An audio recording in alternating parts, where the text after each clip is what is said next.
నమస్కారం ఘంటారామానికి స్వాగతం. ముందుగా ప్రధానాంశాలు. బంగాళాఖాతంలో స్థిరంగా అల్పపీడనం, రాష్ట్రమంతటా విస్తారంగా వర్షాలు.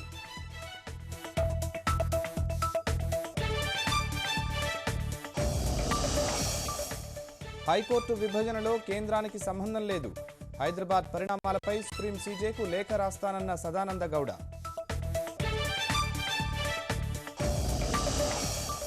ప్రకాశం జిల్లాలో భగ్గుమన్న పాత కక్షలు, చెన్నుబొట్ట అగ్రహారంలో ముగ్గురి దారుణ హత్య.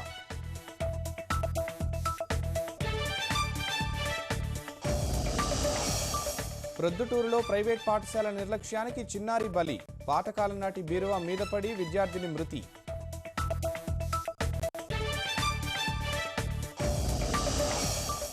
రాష్ట్రంలో మరింత ఊపందుకున్న వనోద్యమం, పెద్ద ఎత్తున మొక్కలు నాటిన విద్యార్థులు, ఉపాధ్యాయులు.